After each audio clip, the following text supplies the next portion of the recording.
안녕하세요. 예쁜 딸을 둘이나 키우고 있는 30대 후반 여자입니다. 여러분들은 일확천금을 꿈꾸시나요? 저도 가끔 로또나 복권 1등만 되면 소원이 없겠다 싶을 때도 있답니다. 세상에 돈 싫어하는 사람이 어디 있겠어요?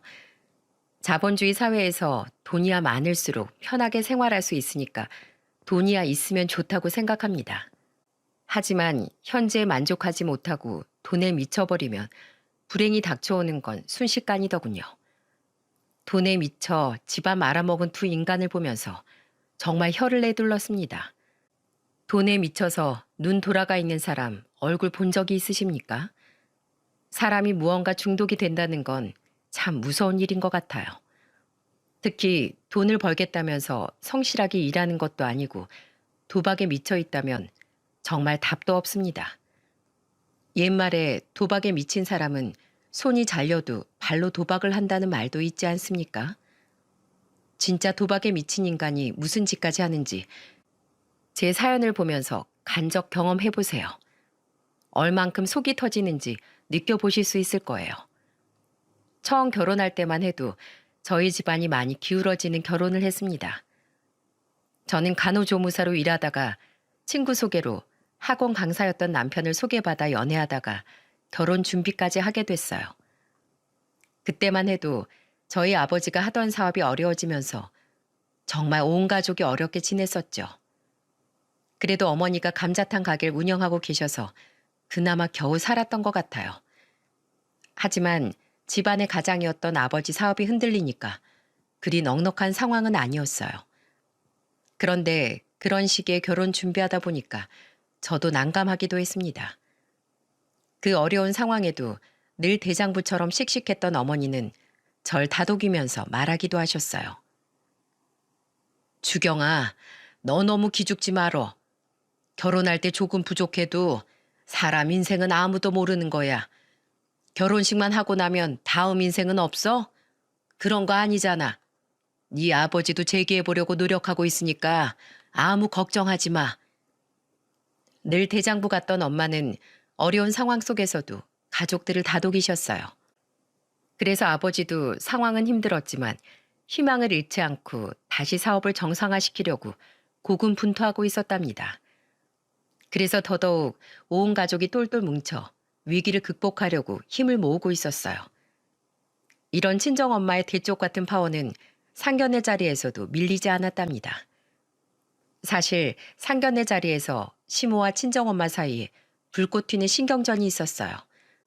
그때 상견례 장소가 시부모가 운영하던 한정식 식당이었어요. 그래서 저는 친정 식구들을 모시고 가고 남편은 시부모와 함께 식당에서 저희 식구들을 기다리고 있기로 했습니다. 그렇게 처음으로 양가 부모님들을 모시고 결혼 준비에 대한 이야기를 시작했어요. 서로 인사를 나누고 자리에 앉는데 음식이 나왔고 그때 시모가 뻔뻔한 목소리로 친정엄마를 보면서 말하더군요. 이렇게 상견례도 하는데 이젠 사돈으로 불러야겠죠? 네네. 아, 사돈지간인데 편하게 얘기합시다. 그럴까요, 그럼? 근데 사돈은 이런 고급 식당에서 식사해 본 적 있으세요? 네? 아니, 그런 걸 왜 물어보세요? 아, 다른 뜻은 아니고 잘 모르면 식사하는 방법을 알려주려고 그러는 거예요. 저희 식당은 처음 오는 손님들한테 어떻게 먹으면 제일 맛있는지 알려주고 있거든요. 시모는 별다른 뜻은 없다면서 자꾸 엄마 속을 긁는 듯한 질문을 하는 겁니다. 그런데 그런 질문에 기죽거나 난감해할 엄마가 아니었어요. 오히려 엄마는 시모의 질문에도 코웃음을 치며 말했습니다. 음식 맛있는 게 먹는 방법이 따로 있겠어요? 배고플 때 먹으면 그게 제일 맛있는 밥이죠. 아유, 한 끼 먹는 건데 그렇게까지 신경 써서 먹으면 피곤해서 밥은 어떻게 먹는데요? 아, 신경 써서 먹는 게 불편할 순 있죠. 그래도 기왕 먹는 한 끼 좀 더 맛있게 먹으면 기분 좋잖아요. 아유, 그런 것도 없어요. 음식 맛에 자신 없는 식당들이 꼭 이렇게 먹어라, 저렇게 먹어라 말이 많더라고요. 내가 이런 고급 음식들 먹으러 자주 다녔거든요. 유명 셰프들이 하는 레스토랑 가면 이래라 저래라 하는 게 없다니까요. 그냥 먹기만 해도 음식이 맛있으니까 손님이 알아서 먹게 냅둬요. 그게 왜 그러겠어요? 다 음식 맛에 자부심이 있어서 그런 거예요. 그러니까 음식 먹는 방법이 아니라 음식 맛에 신경 쓰는 레스토랑 꼭 한번 가보세요. 엄마가 유명 셰프 음식에 대해 말하자 시모는 떨떠름한 표정으로 대답하더군요. 별뜻 없이 한 말이라더니 결국 초반부터 기싸움하려고 꺼낸 말이었던 거예요. 예비 사돈끼리 기싸움을 대체 왜 하려는 걸까요? 그렇다고 저희 집이 더 형편이 넉넉했던 것도 아닌데 시모는 그날따라 엄청 있는 척을 하려는 것 같았어요. 그때 예쁜 접시에 나온 음식을 보면서 아버지가 분위기를 바꿔보려고 칭찬을 하면서 시부한테 말했습니다. 음식 담은 그릇이 참 예쁘네요. 사돈 부부께서 안목이 참 좋으신 것 같습니다. 식기가 예뻐서 그런지 음식도 한결 더 먹음직스러워 보여요. 아, 사실 이거 다 한 사람이 하나하나 다 고른 거예요. 제법 가격이 나가는 접시라 고민했는데 이거 덕분에 더 장사가 잘 되는 것 같아요. 매출이 아주 잘 나옵니다. 저희 식당이 이 지역에서 맛집 랭킹 1위예요. 예약 전화도 빗발쳐서 오늘도 어렵게 저희가 빼둔 거랍니다. 아, 다행입니다. 이런 귀한 자리 마련해 주셔서 감사드려요. 시부나 시모 둘 다 어찌나 입만 열면 그렇게 자랑만 늘어놓는지 제가 다 민망할 정도였어요. 그런데 저희 아버지는 그런 시부의 있는 척 잘난 척에도 큰 반응을 보이지 않으셨습니다. 원래 성격이 남이랑 비교하는 성격이 아니다 보니까 남이 하는 말을 있는 그대로 듣고 적절한 반응을 하는 분이셨죠. 그런데 그런 아버지의 무던한 반응에 시부가 약이 오르고 있던 겁니다. 아주 대놓고 시부가 자랑하는데도 친정아버지가 허허 웃으면서 무던한 반응을 하니까 답답했는지 결국 자폭에 가까운 말을 하더군요. 따님 이런 집안에 시집 보내니까 좋으시죠? 제 아들이 학원 강사하면서 돈도 좀 버는 데다가 시댁까지 이렇게 빵빵한데 아주 든든하시겠어요. 아, 사돈댁이 잘 사는 게 뭐가 그렇게 좋겠습니까? 만약 그런 게 좋다고 하면 연불엔 관심 없고 제밥에만 관심 있는 거 아니겠습니까? 전 그저 선남 선녀가 만나서 좋은 가정을 이룰 것 같아 기분이 좋습니다. 아버지의 부처 같은 대답에 시부는 찬물을 벌컥벌컥 들이켰어요. 자랑을 아무리 해도 부러워하면서 감탄하는 반응을 안 보이는 아버지를 보면서 혼자 답답했던 겁니다. 참 초등학생 같던 시부모는 늘 있는 척하면서 주변의 부러움을 한 몸에 받는 걸 즐겼어요. 우여곡절 끝에 대략적인 결혼 계획이 생기자 집으로 돌아온 아버지는 저를 불러 진지한 목소리로 말하셨습니다. 자, 이거 2천만 원이야. 지금 내 형편에 이것밖에 도와줄 게 없네. 미안하다. 아니에요, 아버지. 나도 모은 돈 있어. 이거 그냥 가지고 계세요. 저희 그냥 형편껏 하기로 했어요. 아까 보니까 네 시부모 부족하게 오면 평생 그걸로 꼬투리 잡을 사람들 같던데 이거라도 보태 써라. 에이, 괜찮다니까요. 전혀 그런 거 신경 쓰지 마세요. 너도 큰 돈도 아니고 나 이 정도는 해줄 능력 충분하니까 전혀 신경 쓰지 마. 아버지 못 믿어? 믿고 받아라. 결국 저는 아버지한테 그 2천만 원을 받게 됐어요. 아무래도 상견례에서 본 시부모의 첫인상이 마음에 걸리셨던 겁니다. 그래서 제가 모은 돈에다가 2천을 더 보태서 부족하지 않게 가라고 말하셨어요. 저도 처음엔 아버지가 괜한 걱정을 하는 거라고 생각했어요. 그런데 시부모 호출로 남편과 시댁에 갔을 때 아버지가 무엇을 걱정하는지 단번에 느낌이 왔죠. 한창 식장을 잡고 신혼집을 알아보러 다닐 때였는데 시부가 저희 불러서 큰 결심을 했다는 듯 말했습니다. 내 앞으로 아파트가 하나 있는데 너희들 거기 들어가서 신혼살림 시작해라. 너희들이 아무리 돈을 모았다고 해도 아파트 구할 돈이 있겠어? 아파트 내줄 테니까 거기서 돈도 모으면서 알뜰하게 살아봐. 시부는 아파트가 있다면서 그곳에서 신혼살림을 시작하라고 말했어요. 솔직히 집값이 한두 푼도 아니고 저와 남편한텐 솔깃한 제안이었습니다. 그런데 그때 남편이 눈을 반짝이면서 말했어요. 아버지, 정말 저희 아파트 주시는 거예요? 명의까지 다 돌려주시게요? 그래, 내가 우리 아들 장가 가는데 그 정도는 해줘야지. 부족함 없이 시작해야 잘 사는 거야.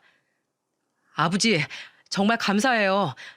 그럼 명의도 저희 앞으로 해주시려고요? 명의? 명의는 너희들 애 나오면 그때 바꿔주마. 잘들 살아봐. 이 은혜 잊지 않을게요. 정말 감사드려, 아버지. 시부는 자기 명의로 있던 아파트를 내주면서 아이가 생기면 명의까지 이전해 주겠다고 했어요. 정말 큰 고민거리 하나 해결됐다 싶던 그 순간 산통을 깨는 소리를 하는 사람이 있었습니다. 바로 시모였어요. 시모는 옆에서 절 보면서 비아냥거리는 목소리로 말했어요. 너는 아주 복받았다. 세상에 이런 시댁이 어딨어? 솔직히 말해봐. 아주 땡 잡았다 싶지? 네? 그저 감사하죠. 그러니까 말이야. 세상에 이런 시댁이 어딨어? 그래 안 그래? 내가 주위를 다 둘러봐도 이렇게 집 하나 떡하니 내주면서 신혼집으로 쓰라는 시댁이 어딨니? 네, 생각해 주신 만큼 잘 살게요. 감사드려요. 그래야지. 결혼하면 항상 시댁에 감사하면서 살아. 시모의 말에 조금 당황스러웠어요. 솔직히 감사하긴 했지만 아이를 낳아야 명의를 바꿔준다는데 시부의 조건이 좀 황당하긴 했거든요. 아파트를 단번에 준 것도 아닌데 저렇게까지 으스댈 일인가 의아했어요. 그래도 저와 남편을 생각해서 집을 내어주신 거니까 감사하다고 말했던 겁니다. 그런데 이건 모두 시작에 불과했어요. 그놈의 집 하나 내어주고 저는 많은 부분에서 스트레스를 받기 시작했어요. 결혼식을 올리고 본격적으로 신혼살림을 차렸을 때부터 시작된 시댁과의 기싸움은 정말 지금 생각해도 진절머리가 나네요. 특히 그때는 둘째 시누이만 봐도 경기가 날 만큼 지겹게 들은 소리가 있었습니다. 시부 아파트에서 산다는 이유만으로 처음엔 제 집 드나들듯이 오는 거예요. 그때는 워낙 신혼 초기다 보니 신우가 오면 아무 의심 없이 문을 열어줬어요. 그런데 집에 들어온 신우는 거실에 떡하니 앉더니 절 보면서 비웃듯이 말하더군요. 새언니, 이 집 좋아요? 어때요? 난 아빠가 이 집 가지고 있다는 건 알았는데 살아본 적이 없어서 잘 모르거든요. 아파트 생활이 편하고 좋죠. 그리고 근처에 마트도 있고 여러모로 생활하기에는 좋은 아파트 같아요. 간호조무사 월급으로 이런 집 꿈도 못 꾸지 않아요? 듣자 하니 친정도 형편이 좋은 편은 아니라던데 이 정도면 팔자 제대로 피셨네요. 대뜸 집에 와서 이런 소리를 하는 신우가 황당하기만 했어요. 신혼 초다 보니까 잘 지내려고 노력했는데 신우의 반응이 당황스러웠죠. 살짝 기분이 상한 저는 신우를 보면서 단호하게 말했어요. 열심히 노력하면 살 수 있겠죠. 못할 게 뭐가 있겠어요. 대출 받아서 살 수도 있고 아껴서 살면 빚도 금방 갚겠죠. 아유, 새언니가 세상 물정을 모르나 봐요. 하긴 그래서 간호조무사 하면서 사는 거죠. 근데 왜 하필 직업이 간호조무사예요? 간호사인 척은 하고 싶고 그럴 만한 자격은 못 갖춰서 선택한 게 간호조무사였어요? 둘째 신우와 대화를 하다가 선 넘는 발언을 하는 신우의 말에 참고 있던 화가 폭발해버렸어요. 이런 식의 직업 비하 발언은 정말로 선을 넘은 거 아닙니까? 병원에서 일하다 보면 좋은 간호사 분들도 많지만 한 번씩 간호조무사를 무시하는 사람도 있긴 했어요. 하지만 결혼해서 잘 살아보려는데 시댁에 이런 사람이 있을 거라고 상상도 못했습니다. 그래도 그때는 남편이 제 편을 들어줘서 든든했어요. 마침 방에서 자고 있던 남편이 방에서 나오다가 신우의 말을 듣게 된 겁니다. 순간 화가 난 절 대신에 호통을 치면서 화를 낸 사람이 남편이었어요. 남편은 신우를 보면서 화를 내며 말했습니다. 야, 너 새언니한테 그게 무슨 말버릇이야? 어? 직업으로 사람을 그렇게 무시하면 되겠어? 사람이 인성이 먼저 완성되어 있어야 훌륭한 의료인이라고 할 수 있는 거지. 오빠, 왜 나한테 그래? 솔직히 간호조무사가 간호사한테 비빌 만한 직업은 아니잖아. 가족끼리 그런 걸 왜 따지냐고. 다 같은 가족이고 이제 네 새언니잖아. 당장 사과해. 너 사과 안 하면 아버지한테 말해서 지원받은 거 전부 다 받아내라고 할 거야. 시부가 하나뿐인 아들한테 의지하고 있는 게 있어 그런지 남편의 말이라면 무조건 찬성이었어요. 그래서 유독 남편과 시부는 돈독한 사이였는데 그걸 알고 있던 신우가 남편의 말에 깨갱하는 듯 보였습니다. 그러더니 정말 지원받고 있는 게 끊길 것 같았는지 저한테 머뭇거리며 사과를 하며 말하더군요. 새언니 미안해요. 내가 좀 흥분했었나 봐요. 원래 사람 본성은 감정 변화가 있을 때 나온다고 하는데 그런 생각으로 살고 있던 거예요? 사람이 마음을 곱게 써야 안 될 일도 풀린다고 했어요. 아가씨도 마음 좀 곱게 쓰고 넓게 써요. 미안해요, 언니. 신우 반응을 보니까 엎드려 절받기 같은 사과였어요. 상황이 뜻대로 풀리지 않으니까 괜히 혼자 앉아서 투덜거리다 나가버리더군요. 와, 진짜 그때 생각만 하면 뒤통수를 확 한 대 치고 싶은 마음뿐이네요. 알고 보니까 둘째 신우가 살고 있던 오피스텔은 시부가 보태준 돈으로 마련한 장소라고 했어요. 그래서 남편의 말에 신우가 겁을 잔뜩 먹고 깨갱한 거였죠. 이건 완전 돈이 무서웠던 거지 진심으로 미안한 게 아니지 않습니까? 무늬만 보면 사과한 것 같았지만 둘째 신우는 이날 이후 악에 받쳐서 저를 공격하기 바빴어요. 결혼하고 2년 만에 제가 임신했을 때 남편과 저는 정말 기뻤어요. 특히 첫째가 딸이라서 더 기뻤던 것도 있었답니다. 그런데 제가 임신했을 때 아파트 명의를 바꿔주겠다던 시부 반응이 좀 이상했어요. 시댁에 다 같이 모여 밥을 먹고 있는데 남편이 시부한테 넌지시 물었습니다. 아버지, 이제 손녀도 생겼는데 아파트 명의 이전하러 같이 가셔야죠. 명의? 그랬지. 그거 뭐 급하다고 그렇게 서둘러. 좀 기다려봐. 서두를 이유도 없긴 한데 뭐 그렇다고 미룰 이유도 없잖아요. 저도 이제 안정적으로 내 집에서 살고 싶어요. 네 명이나 내 명이나 어차피 그 아파트 너한테 갈 건데 뭐하러 그렇게 서둘러. 일단 좀 기다려봐. 아니다. 둘째 생기면 그때 내가 명의 옮겨주마. 네? 아니 왜 말이 달라지세요? 지금 잘 살고 있는데 뭐가 문제야? 명의 그게 뭐라고 이렇게 화들짝 뛰어? 시부는 아이가 생기면 명의를 바꿔주겠다고 하더니 막상 제가 임신을 하니까 말이 달라지는 겁니다. 솔직히 저도 조금 황당하긴 했어요. 그래서 남편이 시부한테 놀란 목소리로 물었던 건데 옆에 있던 둘째 신우가 비꼬듯이 말했습니다. 명의 이전이 뭐라고 이렇게 집착해? 살고 있으면 내 집이지. 누가 명의 바꾸라고 시키는 거 아니야? 친정 어렵다더니 시댁 돈 빼가려고 하나 싶네. 근거도 없는 말을 하면서 신우는 저를 노려보면서 말하는 거예요. 대체 뭐가 그렇게 마음에 안 들어서 저러나 이해가 안 갔습니다.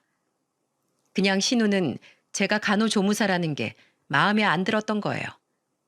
그래서 시댁에서 콩 한 쪽이라도 받아가는 것 같으면 저런 식으로 나를 세우면서 말했던 거죠. 그날도 아파트 명의 얘기가 나오니까 날선 반응을 보이는 둘째 신우를 보자 저도 기분이 나빴습니다. 그런데 그런 저를 감싸준 사람은 막내 신우였어요. 그때 비꼬면서 말하는 둘째 신우한테 셋째 신우는 먹던 숟가락을 내려놓으면서 말했습니다. 언니, 그런 근거 없는 말을 어디서 듣고 오는 거야? 그냥 언니 머릿속에서 떠오른 생각 막 말하는 거 아니야? 그럴 수도 있다는 거 아니야. 친정이 어려우니까 시댁 재산에 집착할 수도 있는 거지. 새언니가 언제 집착을 했다고 그래? 애초에 처음부터 아빠가 주겠다고 했던 아파트잖아. 무슨 안 주겠다는 거 억지로 뺏어오겠다는 것도 아니고. 새언니는 아빠가 아파트 얘기 꺼내기 전까지 아무것도 몰랐어. 막내 신우의 말에 제가 다 속이 시원했어요. 하지만 시부모까지 다 모인 자리에서 괜히 분위기가 냉랭해지는 것 같아 저는 막내 신우를 말리면서 말했습니다. 아가씨, 괜찮아요. 말도 통하는 사람한테 해야죠. 말도 안 통하는 사람이랑 길게 말해봐야 입만 아파요. 그만하시고 어서 저녁 먹어요. 새언니도 임신했는데 괜히 쓸데없는 말에 스트레스 받지 마시고 밥 좀 먹어요. 산모가 잘 먹어야 태아도 건강하죠. 제가 막내 신우랑 서로를 챙겨주면서 말하니까 둘째 신우가 어이없다는 듯 말했어요. 누가 보면 둘이 자매인 줄 알겠네. 새언니, 당연히 저랑 말 안 통하겠죠. 간호조무사랑 간호사랑 대화가 되겠어요? 어딜 그렇게 덤벼요? 뭐예요? 아가씨, 진짜 듣자 하니까 말 너무 심하게 하고 있는 거 아니에요? 왜요? 간호사랑 간호조무사는 하늘과 땅 차이인데 나랑 돈끝 먹으려는 게 웃긴 거죠. 진짜 말 다 했어요? 둘째 신우의 아나무인 태도에 제가 화를 버럭 내버렸어요. 솔직히 저런 말 듣고 참을 수 있겠습니까? 그곳이 어디인지를 떠나 저를 무시하는 듯한 말에 정말 참을 수가 없어서 시댁이란 것도 있고 화를 내고 말았던 겁니다. 그때 이 모든 사건의 시초였던 시부가 저와 둘째 신우를 말리면서 말했어요. 그만들 해라. 둘째 넌 손윗사람인데 그게 뭐 하자는 태도냐? 내가 널 그렇게 가르쳤어? 당장 사과해. 왜 맨날 나만 사과하라고 해요? 네가 잘못했으니까 그렇지. 당장 사과해. 어디 손윗사람한테 대들어. 싫어요. 나 집에 갈 거야. 결국 둘째 신우는 눈물까지 보이면서 화를 내더니 자리를 박차고 나가버렸습니다. 와, 진짜 너무 황당했는데 시부가 저한테 미안하다는 듯 말했어요. 내가 대신 사과하마. 임신한 며느리한테 내가 신경 쓸 거리만 만든 것 같네. 일단 지금 집에서 잘 살고 있어. 둘째 생기면 내가 정말 그때는 두말할 것도 없이 너희들 공동 명의로 해주마. 네, 아버님. 편하실 대로 해주세요. 조금 실망하긴 했지만 맡겨둔 것도 아니고 시부의 선택에 따르기로 했어요. 남편도 실망한 듯 보였지만 그래도 시부를 믿겠다면서 순순히 받아들였어요. 하지만 이 모습을 모두 지켜본 시모는 심통이 난 표정이었죠. 정말 시댁에서는 오로지 막내 시누이만이 제 편이었습니다. 그날도 엉망진창이 된 식사를 마치고 집에 가려는데 주차장으로 가면서 저한테 미안한 목소리를 하면서 말했어요. 새언니, 내가 정말 우리 가족 대신해서 사과할게요. 미안해요. 임신했을 때 가장 마음이 편해야 되는데 몸조리 잘해야죠. 괜찮아요.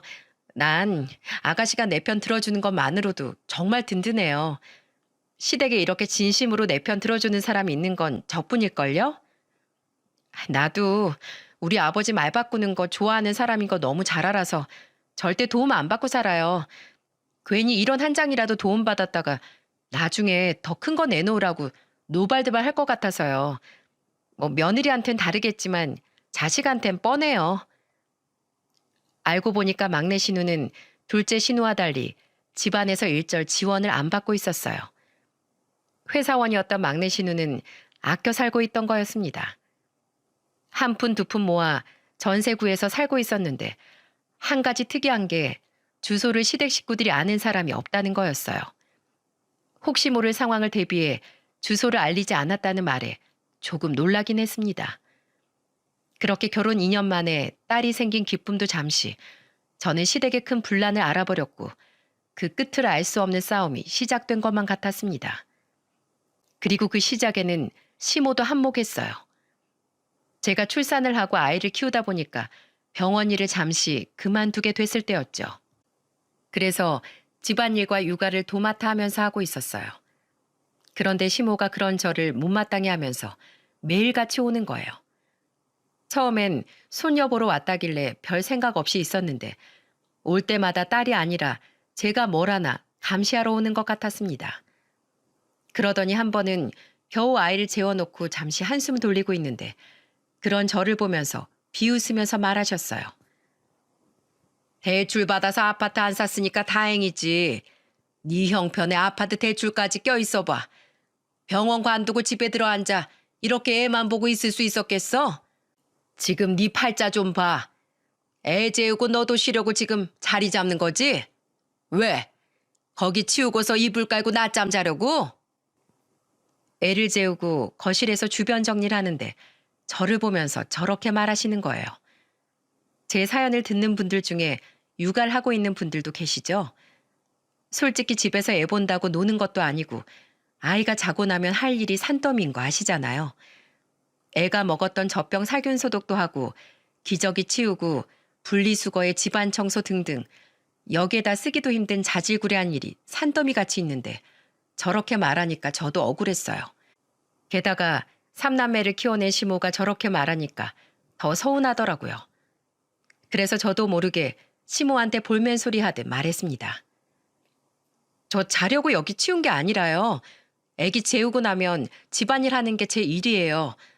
저 집에서 놀기만 하는 거 아니에요.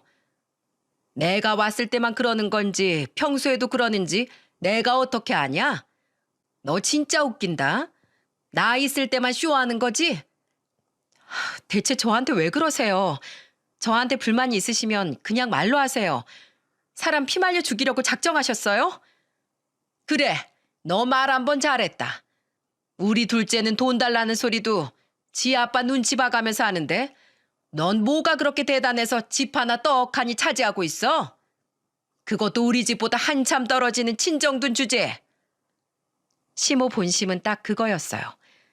둘째 신우는 눈치 봐가면서 도움받고 있었고 막내 신우는 아예 집안 도움도 거절하면서 혼자 사는데 저는 왜 이런 혜택을 보면서 사냐는 거죠. 진짜 누가 보면 아파트 안 주면 결혼 안 하겠다고 제가 협박이라도 해서 받아낸 집인 줄 알겠어요. 심지어 그때까지도 명의는 시부 앞으로 있었는데 이게 시댁 덕을 본 거라고 할 수 있는 겁니까? 그래서 저는 황당한 목소리로 시모를 보면서 말했어요.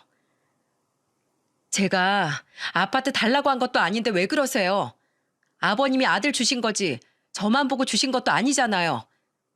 어쨌든 너도 여기 살고 있잖아. 그럼 시댁을 섬기고 살아야지. 너 뭐가 그렇게 잘났다고 목에 핏대 세우고 사는 거야? 아, 제가 여기 사는 게 싫으셨어요? 그럼 제가 나갈게요. 잘 살아보세요. 뭐? 아니 너 지금 뭐 하는 거야? 그 진가방은 뭔데? 저는 더 이상 시모의 눈초리와 감시를 견딜 수 없어 무작정 진가방을 싸기 시작했어요. 그러자 시모는 예상한 반응이 아니었는지 크게 당황하더라고요. 저를 말리는 시모를 아랑곳하지 않고 짐을 싸고 있는데 남편이 마침 학원 강의를 마치고 들어오고 있었습니다. 그러다 제가 시모와 신랑이 하고 있는 걸 본 남편이 뜯어 말리면서 자초지종을 물었어요. 저는 남편한테 답답한 마음에 화를 내면서 말했습니다. 어머님이 내가 여기 있는 게 마음에 안 들다는데 내가 더 살고 싶겠어? 아주 인간 CCTV가 따로 없어. 한 번씩 이렇게 오실 때마다 내가 뭐 하나 사사건건 지켜보고 있는데 내가 숨 안 막히겠냐고. 뭐? 엄마, 이게 진짜예요? 그러자 시모는 남편의 추궁에 억울하다는 듯 말하더군요. 난 그냥 너 혼자 힘들게 돈 버는데 혼자서 집에서 퍼질러 잠만 자고 있을까 봐 그랬지. 엄마 왜 그래요 진짜. 제발 그냥 저희끼리 살게 그냥 좀 두세요. 너 생각해서 그런 거지. 내가 진짜 며느리 잡아 죽이려고 그랬겠어? 절 생각하는 거면 감시하는 것부터 그만두세요. 아시겠어요? 결국 남편이 폭발하면서 시모의 감시는 멈출 수 있었어요. 정말 큰딸이 2살이 되는 동안 시모와 둘째 신우 등살에 저는 스트레스로 미쳐버릴 지경이었습니다. 차라리 시부의 잘난 척은 애교로 들릴 만큼 별것도 아니었어요. 그래도 이 상황에 절 버티게 해준 건 남편이었는데 이런 남편도 둘째가 생기자 지쳐가고 있었습니다. 첫째가 2살이 됐을 때 제가 둘째를 임신했는데 남편은 아마 그때부터 조금씩 변하기 시작했어요. 그리고 시부와의 사이도 크게 틀어지고 있었고요. 시부는 막상 제가 둘째를 임신하니까 명의 변경을 차일피일 미루기 시작하는 거예요. 이 정도면 애초에 아들한테 집을 물려줄 마음이 없던 거 아닌가요?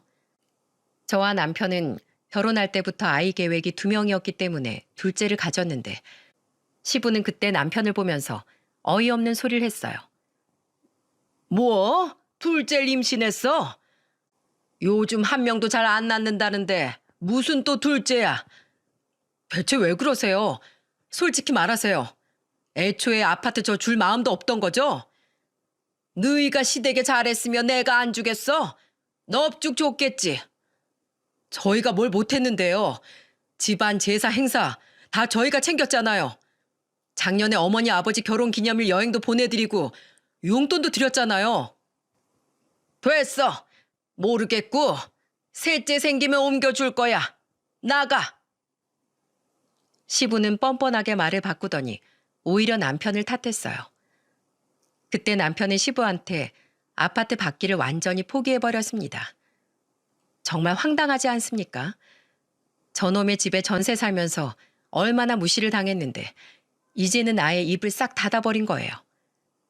그래서 남편과 저는 그냥 마음을 접고 저희끼리 돈을 모으면서 아이들을 키우고 있었어요. 그러던 중에 둘째 신우가 소식을 듣고 전화해 속 뒤집는 소리를 하기도 했습니다. 어머, 새언니, 집 못 받을 것 같다면서요. 아까워서 어떡해요? 그 집 때문에 애도 벌써 둘이잖아요.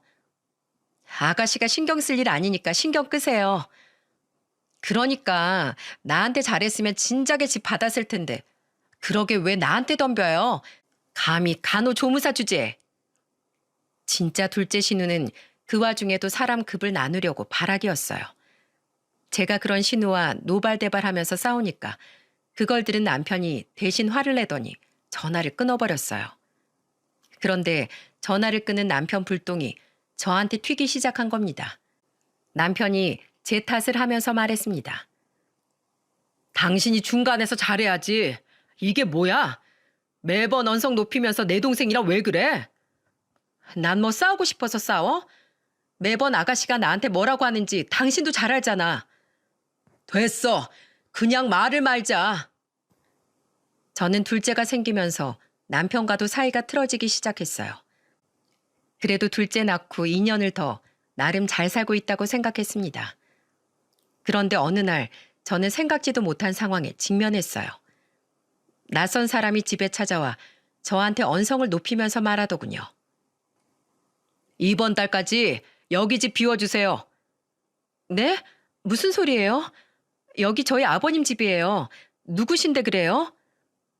여기 그쪽 아버님이 담보대출 받아놓고 빚을 못 갚아서 경매 넘어간 집이에요. 몰랐어요? 그러니까 이번 달 말까지 싹 다 빼요.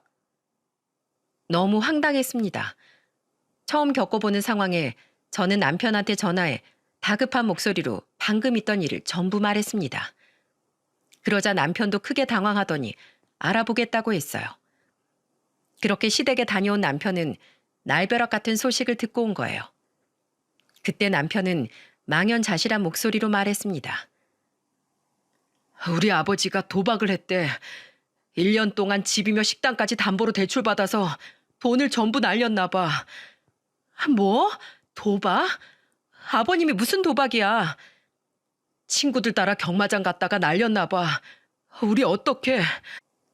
알고 보니까 시부는 경마장에서 전 재산을 날려먹었던 거예요.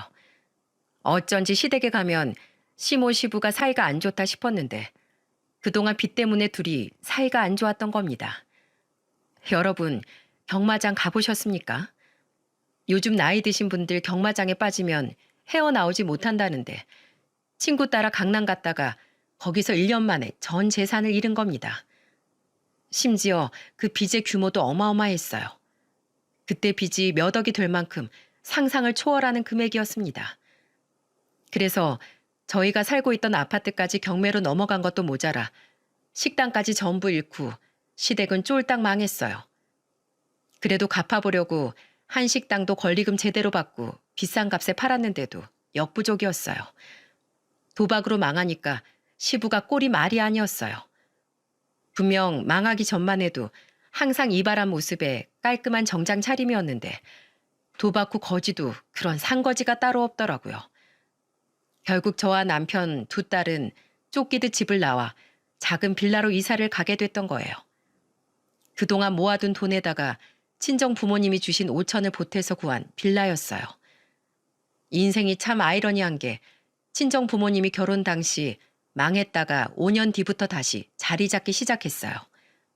그래서 저한테 5천을 도와주셨는데 저는 그 돈을 어렵게 받으면서 아버지께 말했습니다.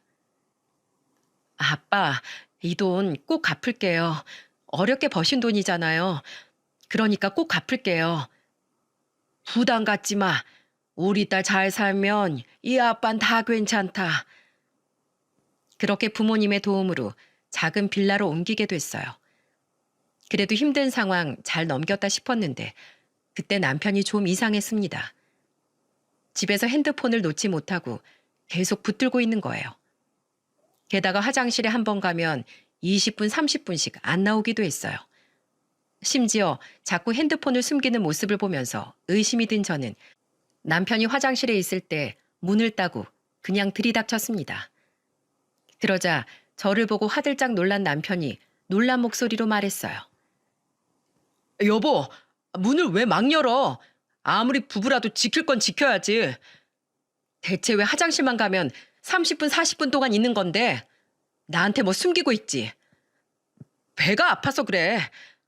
배가 아프다고? 뭐 죽을 병 걸렸어? 매일 아프게? 여자 생겼지? 그치? 여자 무슨 여자야? 아니야. 그러면 핸드폰 봐봐. 줘봐 빨리. 아니라니까 왜 그래? 화장실에서 남편 핸드폰을 뺏으려고 실랑이를 했어요. 겨우 뺏어낸 휴대폰을 보니까 다행히 여자 문제는 아니었습니다. 그런데 더 큰 짓을 벌이고 있었어요. 바로 남편이 인터넷 도박을 하고 있던 거예요.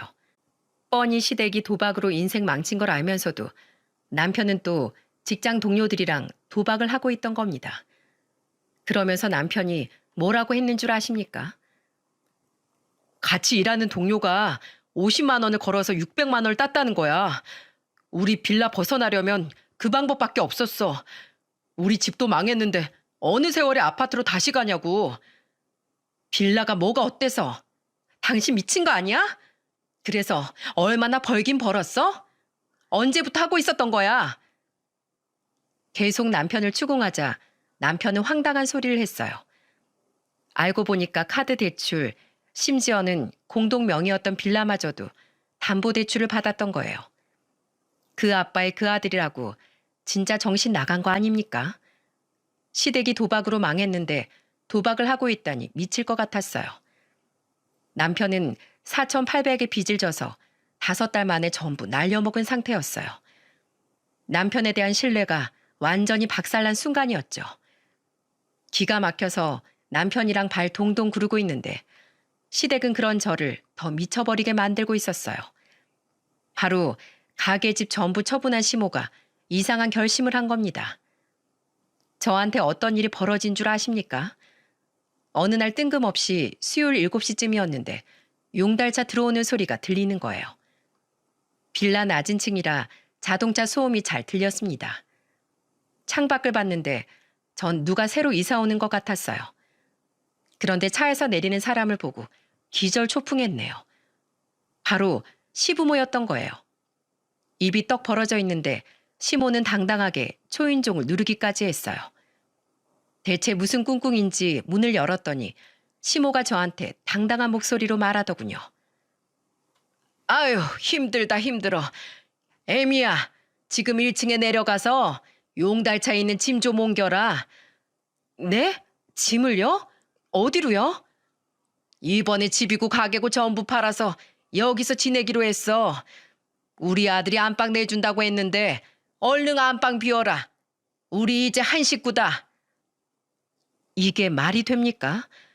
빌라에 4식구 살기도 좁은데 시부모가 온다뇨. 게다가 남편은 저한테 한마디도 없이 혼자 결정했던 겁니다. 너무 화가 나서 시모한테 화를 내며 말했습니다. 전 아무것도 들은 거 없어요. 그리고 이 집 공동 명의인 거 모르세요? 여기 절대 집 못 푸니까 둘째 신우 찾아가든지 하세요. 뭐야? 시애밀 문전박대하겠다는 거야? 너도 시아버지 집에 얹혀 살았잖아. 네, 거기 저희 몸만 들어갔다가 그대로 나왔잖아요. 뭐가 문제예요? 그리고 지금 저희 집 상황은 아세요? 남편이 아버님 닮았는지 도박하다 쫄딱 망해서 지금 빚쟁이 신세인데 지금 그것도 모르시고 이렇게 오신다고요? 제 코가 석자니까 그냥 돌아가세요. 이 밤에 우릴 내쫓겠다고? 밤 아니고요. 지금 저녁이에요.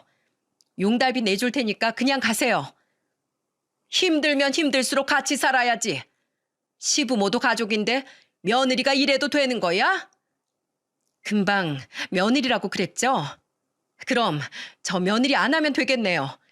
잘난 아드님이랑 언제 이혼할까 고민 중이었는데 아들까지 아예 용달에 태우고 가세요. 아주 이렇게 판 깔아주셔서 감사드려요. 저는 시모한테 그렇게 말하고 1층을 보면서 아저씨한테 소리쳤습니다. 기사님, 집 내리지 마세요. 이 사람들 갈 곳 없다고 하니까 독거 노인시설 있죠? 그쪽으로 가주세요. 용달비는 제가 더 챙겨드릴게요. 죄송해요. 그렇게 말하고 창문을 닫아버렸어요. 제 말에 시모는 황당한 표정으로 말했어요. 뭐? 독거 노인시설? 너 미쳤냐? 지금 여기가 몇 평인 줄 아세요? 20평 빌라에 4식구 사는 것도 환장하겠는데 여기서 어떻게 살아요? 근데 지금 안방을 내놓으라고요? 그건 말이 된다고 생각하세요? 진짜 양심도 없네요. 전 더 말하기도 싫으니까 나가세요. 나가시라고요. 야야야, 밀지 마. 지금 날 떠밀었어? 현관에서 시부모와 신랑이 끝에 겨우 시부모를 쫓아버렸어요. 정말 양심이 없는 사람들 아닙니까? 했던 말도 손바닥 뒤집듯 바꾸고 사랑 급 따지면서 무시하던 인성을 가진 시부모랑 같이 살고 싶겠냐고요. 그렇게 생색내고 그렇게 나를 뭐 없는 집안 취급하더니 이제 와서 한 가족이라니 믿을 수가 없었어요. 결국 그렇게 쫓겨난 시부모가 간 곳이 어딘지 아십니까? 바로 둘째 신우 오피스텔이었어요. 자기 부모라서 쫓아낼 수도 없고 저희 빌라보다 더 좁은 곳에서 지내게 된 겁니다. 3평짜리 오피스텔에서 셋이 좁게 지냈던 것 같아요. 둘째 신우는 맨날 시댁만 오면 시부한테 돈을 받으면서 입이 귀에 걸린 채 말했습니다. 역시 우리 아빠 최고, 우리 엄마 최고야. 우리 아빠처럼 능력 있는 사람 한번 낳아보라고 해. 진짜 우리 새언니는 우리 아빠처럼 좋은 시아버지 만나서 넌 행운인 줄 알아야 된다니까. 이렇게 입털 땐 언제고 그때는 어떻게 해서든지 자기 부모 쫓아내려고 난리도 아니었답니다. 갑자기 들이닥친 시부모 때문에 저한테까지 전화했었어요. 그런데 그 충격적인 수요일에 남편은 아무것도 모르고 회식 자리에서 과하게 취한 채 집에 온 겁니다. 그래서 둘째 신우를 상대할 시간이 없었어요. 꼴딱 취해서 온 남편 놈이 저한테 화를 내며 말했거든요. 어떻게 내 부모님인데 그렇게 쫓아낼 수가 있어? 그리고 도박이 뭐 잘못이야? 나만 잘 살자고 한 거냐고. 나도 좋은 집으로 이사 가려고 그랬어. 왜 서방말 이렇게 못 믿어? 입만 열면 거짓말하는 니네 집안을 내가 어떻게 믿어? 난 이제 당신도 못 믿어. 내일 부동산 전화해서 이 집 뺄 거야. 네 집은 얼마였지? 4,800도 안 될 거야. 네가 사고 친 거니까 알아서 수습해라. 알겠어? 그리고 난 도박꾼이랑은 절대 못 사니까 이혼 준비도 제대로 해. 그래, 이혼해. 하자고. 술이 떡이 된 채 소파에 그대로 남편은 잠이 들었어요. 인사불성이라 제가 한 말을 알아듣기나 했나 싶었어요. 역시나 아침에 아무것도 기억 안 나는 듯이 태연하게 말하더군요. 여보, 나 해장국, 콩나물국 좀 끓여줘. 나 속 아파 죽겠어. 해장국? 아주 쇼를 해라. 왜? 술 마시고 와서 화났어? 그럼 난 국 말고 시원한 물 좀 갖다 줘. 진짜 어이가 없지 않습니까? 그래서 저는 대야에 찬물을 떠서 쇼파가 젖든 말든 그대로 남편 놈 면상에 뿌려버렸습니다. 그러자 물에 빠진 생쥐꼴을 하고 억울한 목소리로 말했어요. 당신 이게 뭐 하는 짓이야? 물 달라며. 그래서 물 떠다 줬는데도 난리야. 진짜 어떻게 사람이 이렇게 뻔뻔하냐? 나 지금 부동산에 이 집 내놓을 거고 어제 말한 대로 이혼할 거니까 딱 대기하고 있어라. 이혼이라니? 아니 그게 무슨 말이야? 기억을 잘 더듬어 봐. 네가 뭘 잘못해서 이 꼴인지. 참 한심하다 한심해. 그런데 남편은 제 말에 아주 이혼 못하겠다면서 생떼를 부렸어요. 바지 가랑이까지 붙잡는 남편 놈 내동댕이 치고 부동산에 집부터 내놨답니다. 그리고 이사 준비를 하면서 변호사를 선임해서 이혼 소송을 걸었어요. 하지만 남편과 사이에 아이가 있어서 그런지 소송도 쉽지 않더군요. 그래도 끝까지 싸운 끝에 남편 놈과 이혼까지 하고 양육권도 전부 가져올 수 있었습니다. 그래서 지금 남편은 어디 살고 있는 줄 아시나요? 지금 한 달에 35만 원짜리 고시원에 살고 있어요. 이게 도박으로 가정 파탄낸 놈의 최후였어요. 심지어 시부모도 지금까지 시누이 집에서 얹혀 살고 있고요. 어려울수록 뭉쳐야 한다더니 세 식구 모여서 중내 사내하면서 산다고 하네요. 참 한심한 집안이었습니다. 그렇게 결혼 5년 생활을 정리하면서 다시 친정으로 가던 날 막내 신우한테 전화가 왔어요. 언니, 우리 집안 참 한심하죠. 제가 대신 사과드릴게요. 본인들이 잘못했으니까 본인들이 감당해야죠. 언니 고생 많았어요. 그래도 저는 아가씨 덕분에 견뎠어요. 고마워요. 막내 신우는 자기가 돈 벌어서 방 2칸짜리 집에 전세로 지내고 있었어요. 정말 현명하지 않습니까? 이것이야말로 진정한 독립이라고 할 수 있는 거예요. 게다가 우리 큰딸 생일이었는데 생일 선물도 챙겨줬답니다.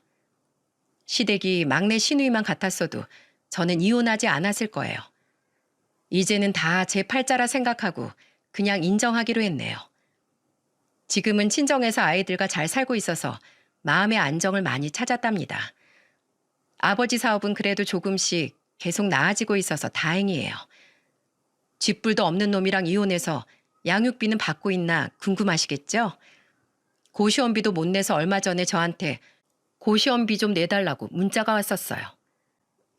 나 다니던 학원도 그만두게 됐는데 고시원비 좀 빌려줘. 금방 갚을게. 이번에 정말 손맛이 좋아. 꼭 갚을게. 손맛이라고 하는 걸 보니까 도박과 이미 한 몸이 된 것 같았습니다. 진짜 이혼이 제 인생을 살린 격이라고 생각해요. 지금까지 안 하고 있었으면 어땠을까 앞길이 까마득하네요. 전 다시 간호조무사로 일을 시작했답니다. 그래도 친정엄마가 있어서 아이들 키우는데 아무 문제가 없어요. 양육비는 언젠가 또 소송을 통해 한꺼번에 받아내려고요. 그래야 아빠로서 도리라도 하는 일 아닐까요? 제가 이렇게 사연을 보내게 된 건 다들 일확천금 노리다가 초가상간 태워먹는 일은 절대 하지 말라는 뜻에서 보내게 됐어요. 가족들 건강하고 삼시세끼 잘 먹고 살면 그거야말로 잘 사는 거 아닙니까? 현재에 만족할 줄 아는 사람이 성공한 삶이라고 생각해요. 시청자 여러분들도 부디 미래의 대박이 아닌 현재의 소중함을 느끼면서 사시길 바라겠습니다. 저는 지금의 일상을 지키기 위해 잘 살아보려고 합니다. 모두 많은 응원 부탁드리겠습니다.